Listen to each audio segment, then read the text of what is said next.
झारखंड में चर्चित और सुर्खियों में रहने वाली सुषमा बड़ाइक अब फिर से चर्चा में है। जेएलकेएम के दो नेता पर बलात्कार करने की कोशिश का आरोप लगाया है सुषमा ने। ये मामला तब और बड़ा हो गया जब जेएलकेएम सुप्रीमो जयराम कुमार महतो ने भी सुषमा को फोन कर दिया। इस बातचीत का ऑडियो भी सामने आया है। ऐसे में सवाल है कि क्या सुषमा सभी कॉल को रिकॉर्ड करती हैं? यहाँ याद रहे कि ये वही सुषमा है जिसने आईजी नटराजन के खिलाफ स्टिंग करने के बाद यौन शोषण का आरोप लगाया था। तो चलिए इस सुषमा बड़ाइक मामले में अब पूरी कहानी बताते हैं कि कैसे जेएलकेएम के नेताओं पर आरोप लगा और जयराम का इसमें क्या रोल है। बात पिछले महीने की है जब सुषमा बड़ाइक के साथ जेएलकेएम के दो नेता भोला महतो और विराट पर रेप करने की कोशिश का मामला SC/ST थाना में दर्ज कराया। इस मामले में पुलिस भी जांच कर रही है, लेकिन सुषमा बड़ाइक ने इसके बाद कई सवाल उठाए हैं। आखिर एक महिला के साथ इस तरह का काम करने वाले नेताओं पर कार्रवाई कब होगी? आखिर क्या इंसाफ अब नहीं बचा है? अगर देखें तो इसके बाद खुद जयराम महतो ने सुषमा बड़ाइक को फोन किया, जिसमें वो मामले को शांत करने की अपील करते नजर आए। जयराम का फोन रिकॉर्ड किया जा रहा था। इसके बाद इस ऑडियो को भी जारी किया गया है। आप भी सुनिए कि दोनों के बीच क्या बातचीत हुई थी। हेलो जी, सुन रही हूँ। कैसे हैं आप? बाकी सब ठीक है आपका?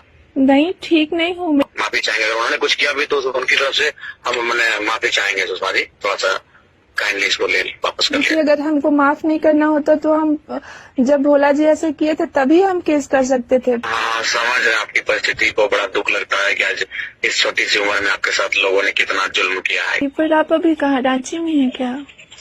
नहीं, अभी वही सबको इलाज करा रहे हैं। किसी का हाथ टूटा है, किसी का पाँव टूटा है, किसी का सर पे चोट लगा है, किसी का चेस्ट में पूरा गाड़ी 4-5 पलटन हो गया था ना। अभी कहाँ है आप? अभी तो घर में है। अच्छा, थोड़ा सा मैंने छोटा सा रिक्वेस्ट होगा। कुछ विराट जी और भोला जी को लेकर कुछ FIR आप किए हैं तो काइंडली इसको थोड़ा सा हटा लीजिए। आपसे ये रिक्वेस्ट है।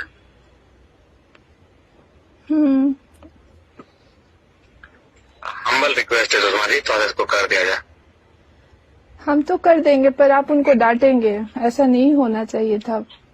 जी, आपके सामने डांटेंगे, आप निश्चिंत रहे। जब हम विधानसभा सत्र चलेगा आपको बुला के आपके सामने हम लोग क्लास लेंगे। अगर कुछ ऐसा किया तो माफी चाहेंगे। अगर उन्होंने कुछ किया भी तो उनकी तरफ से हम माफी चाहेंगे। सुषमा जी, थोड़ा सा काइंडली इसको ले वापस कर लीजिए। अगर हमको माफ नहीं करना होता तो हम जब भोला जी ऐसे किए थे तभी हम केस कर सकते थे, पर हम कभी भी नहीं चाहते कि किसी के साथ बुरा करे। पर बात ऐसा है कि आप सामने वाले का भी तो प्रॉब्लम समझेंगे ना। कुछ तो इंसानियत होना चाहिए ना। बिल्कुल बिल्कुल, हम लोग उसके लिए खेद प्रकट करते हैं। अगर कुछ आपके साथ ऐसा हुआ है तो उसके लिए माफी चाहेंगे और हम लोग आपको भरोसा दिलाते हैं कि हम लोग को डांट फटकार भी होगा और आइंदा दोबारा कभी आपके साथ ऐसा कुछ भी नहीं होगा। ये हम लोग आपको वचन देते हैं। हेलो जी, सुन रही हूँ। जी जी जी, थोड़ा सा आपसे विनम्र आग्रह है सुषमा जी, थोड़ा सा। कैसे हैं आप? बाकी सब ठीक है आपका? नहीं, ठीक नहीं हूँ। मेरा अब भी इलाज चल रहा है। सांस भी ले नहीं पाते हैं, रो भी नहीं पाते हैं। हाँ, समझ रहे आपकी परिस्थिति को। बड़ा दुख लगता है कि आज इस छोटी सी उम्र में आपके साथ लोगों ने कितना जुल्म किया है कि आप आज दर बदर की ठोकरें खा रहे हो। और आपके केस मुकदमा जो वो मैटर सब था वो नॉर्मल चल रहा है ना? कुछ नॉर्मल नहीं चल रहा है। रोज दिन धमकी मिलता है जान से मारने का, पर लड़ना है। कोई बात नहीं, जिंदगी में सब कुछ होता है। आप फाइटर हैं और हमें पूर्ण विश्वास है कि आपको कुछ नहीं होगा और हम लोग आपके साथ हैं। जहाँ हमारी जरूरत पड़ेगी हम आपके साथ खड़े हैं सुषमा जी। जी, बस बुरा इसलिए लगा कि आपको हम बता रहे कि हम ऐसा नहीं कर सकते हैं, फिर भी आप मेरे साथ ऐसा कर रहे हैं।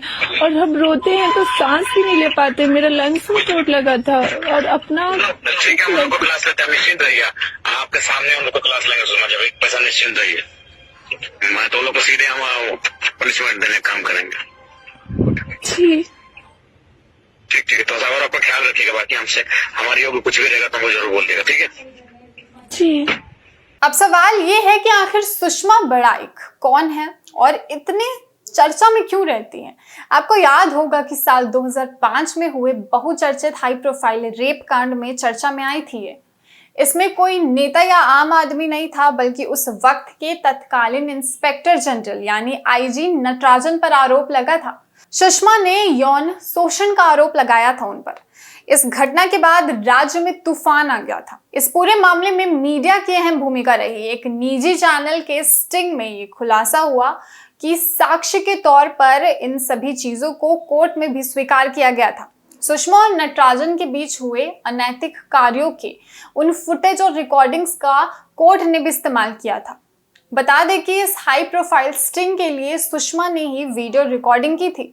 मालूम हो कि नटराजन आदिवासी समुदाय से आने वाले महिला सुषमा के साथ कई वर्षों से शारीरिक शोषण कर रहे थे। रोज रोज के इस नर्क से तंग आकर सुषमा ने मीडिया का सहारा लिया और एक दिन कैमरे के सामने नटराजन की करतूतों का पर्दाफाश कर दिया। इस स्टिंग के बाद जहां राजनीतिक हलचल तेज हो गई थी, वहीं पूरा पुलिस महकमा भी कटहरे में खड़ा हो गया था। इसके बाद प्रकरण के बाद आईपीएस नटराजन को वर्ष 2012 में नौकरी से बर्खास्त कर दिया गया था।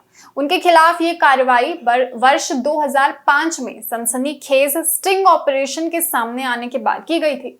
2 अगस्त साल 2005 को उनके खिलाफ लोअर बाजार थाना में प्राथमिकी दर्ज की गई थी। ये मुकदमा 12 साल तक चला।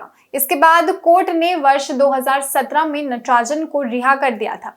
इस रिहाई के बाद पीड़िता ने कोर्ट के फैसले को चुनौती देते हुए अपील याचिका दायर की थी। सुषमा सिर्फ नटराजन तक सीमित नहीं है, बल्कि 50 से ज्यादा लोगों पर दुष्कर्म का प्रयास और यौन शोषण का आरोप लगा चुकी है। इसकी जानकारी कई मीडिया रिपोर्ट्स में दर्ज है। कई अखबार ने इसे प्रमुखता से लिया है। ये थी सुषमा की कहानी। ऐसे ही और अपडेट इन्फॉर्मेशन के लिए हमारे चैनल द न्यूज़ पोस्ट को देखते रहें।